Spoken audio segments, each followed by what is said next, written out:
va dire quelques mots sur la Malkout.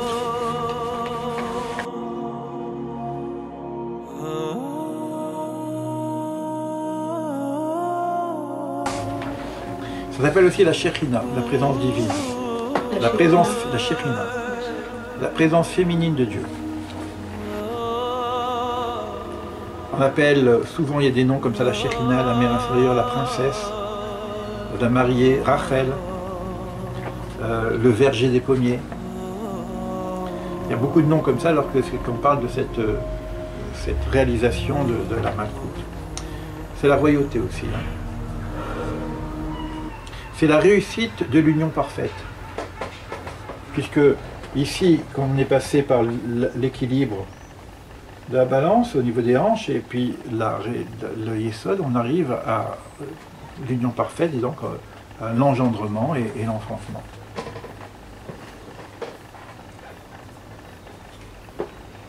Et là, il y a tout l'équilibre de tout ce qu'on peut, aussi bien au niveau très très spirituel qu'au niveau matériel. Et là, on peut parler de la nature et du sacré, puisque c'est là que ça se passe, dans l'équilibre. Vivre un Malkout, c'est ressentir la présence divine dans ce monde.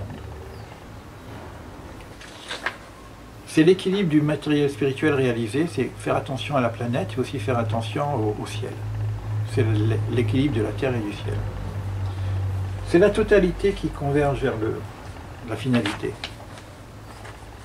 C'est quand tu es là que tu peux commencer à comprendre la totalité, le sens de la vie, tous les principes, le monde des principes, le monde de la réalité, toute cette union, etc. C'est un travail énorme. Énorme. Puis on se demande, bon, comment c'est possible? Tu vois, donc si on imagine un peu faire le travail de tout ce rayon d'unification, vous faites kabbaliste, quoi. On va pas passer par le yesod, c'est trop difficile. La tentation, le machin, les désirs, l'affectif, la guerre entre Isaac et ligoter Isaac, Jacob et Esav. Moi je veux être là-haut directement. Alors, on ne peut pas être là-haut directement, il faut passer par là.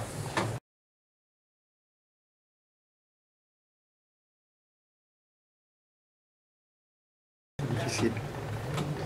Alors il y a une unification possible. Je la mets en vert.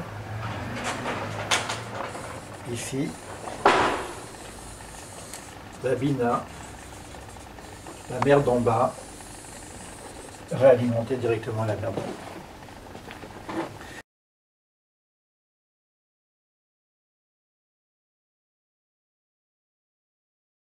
On sort de l'histoire. On n'est pas dans le bouddhisme. Ça pourrait ressembler à un bouddhisme. Alors comment on fait pour faire ça? Quelque chose qui a tout ça, mais qui lie directement ça et ça.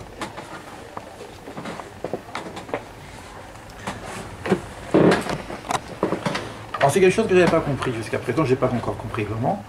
Je vais terminer sur une petite histoire, et qui peut m'expliquer peut-être un peu ça.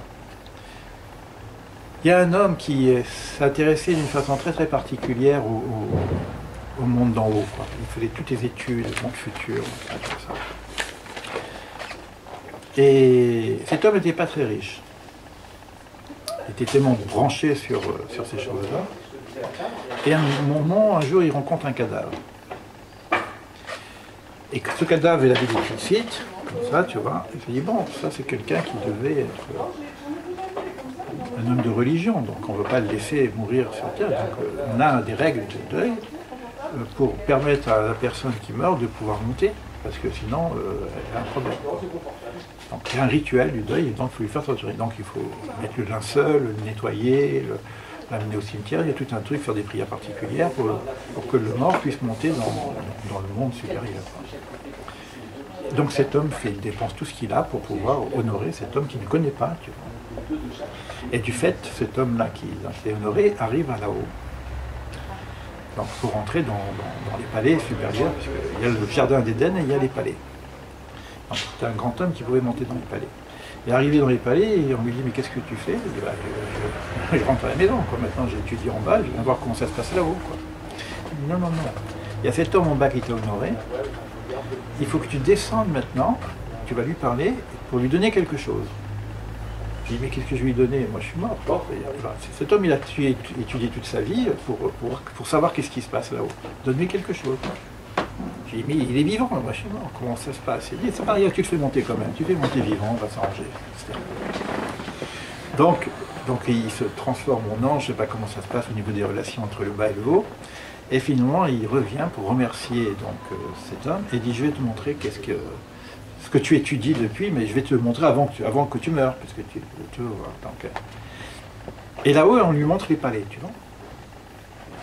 Et il lui montre un palais et une porte. Il dit, et il rentre d'ailleurs dans cette porte, il lui fait rentrer dans cette porte et il lui dit, voilà, ici ne peuvent rentrer que ceux qui ont le secret du schéma Israël. Donc le secret du schéma Israël te fait monter directement là-haut. Donc il y a un palais là-haut qui est le palais réservé à l'étude du schéma Israël. Alors schéma Israël, c'est toujours l'unité, écoute Israël, Dieu notre Dieu, Dieu est un. Et c'est une parole qui est universelle, puisque viendra un jour où les nations viendront dire Shema Israël, dans le Bayom Hawashem Echad Ushmo Echad. C'est une tentative de nous relier par le Shem, à l'unité, en allant justement être alimenté par la mer d'en haut. Ici, je suis un pauvre, je suis un rien du tout, ça me dépasse. Je vais m'allaiter, je prends le biberon de la bina d'en haut et je vais pouvoir me nourrir de la bina. C'est super, hein?